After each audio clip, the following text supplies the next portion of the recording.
isbitaalka faaca weyn ee Doctoresa Xaawo Cabdi oo ka mid ah isbitaalada waaweyn ee ku yaala dalkeena Soomaaliya gaar ahaan magaalada Muqdisho ayaa markii ugu horeysay dalka keenay CT scan casri ah oo ka kooban 120 slice qalabkan oo nuuciisa aan horay dalka u yaalin ayaa ka duwan CT scanadii hore ee dalka yaalay isagoona awood u leh in si sahlan oo u baaro cudurrada kala duwan ee ku dhaca jirka bini'aadanka sida kansarka burada xididada xinjirada gala iyo xubno waliba oo jirka bini'aadanka oo xanuunsan Doctoresa Aamina Aadan Maxamed oo ah milkiilaha isbitaalka Doctoresa Xaawo Cabdi ayaa warfidiyeenka u sheegtay in qalabkan xitaa aanu yaalin qaar ka mid ah dalalka dariska la Soomaaliya iyadoo tilmaamtay in loogu kaaftoomi doono baaritaanada mararka qaar dalka dibadiisa loo aadi jiray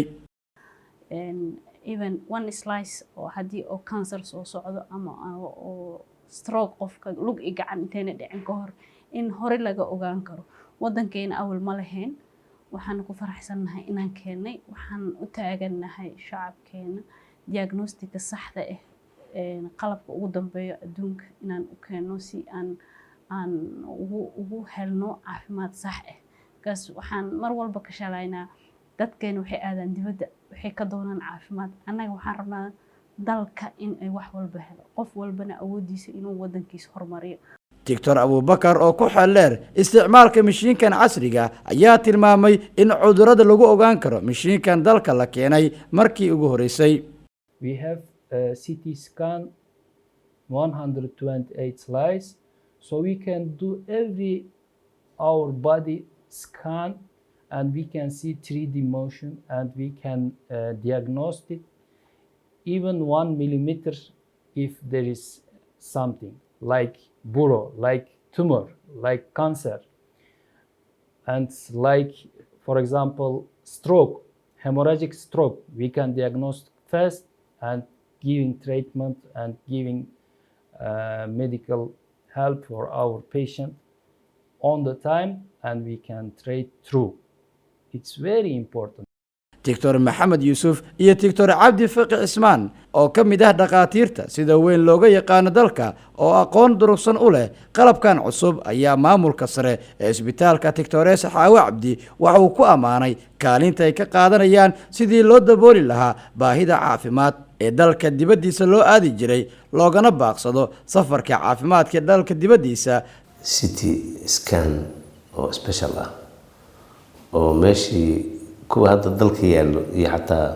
wadamada Afrika oo noo dhow 64 slice meeshii ka yihiin kan double waaye 128 slice waaye oo ah yani markaas cudurka iyo waxa aad raadinaysa si clear ah oo banaanka yaalo ku keenayo waxa waaye CT scan noociisa oo ku cusub yahay dalka waa mid ku horeeyay oo yimaado مثلا اسبيتالك الدكتور كيان لو حوالي لحنا أفر سلايسز كم بقول إلى تنسيد وحوالي سيتي سكان بحديث أدي وينتهي أو حملها أو قرنايا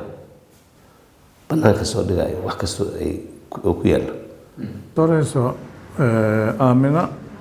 أو أقسمها اسبيتالك حاو عبدي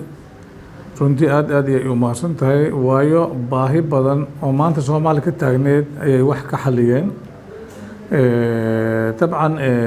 CT scan ka caadiga ahaa iyo MRI da caadiga ahayd iyo qalabka kale dhamaan agabka loo baahnaa baaritaanada dhan oo ay kaamil ka soo dhigeen tabcan haddana waxay ku soo dareen CT scan oo capacity-giisu yahay 128 oo slide ah وقلب عاد عصر أمبلي أن صومالي كشق بلابن طبعا عادن وفرحسناهي إن أن بقاندي كوجانو عذر دي مانتا أو أن سديلين بل أما دي بدها أولاد درتين أما حود درتين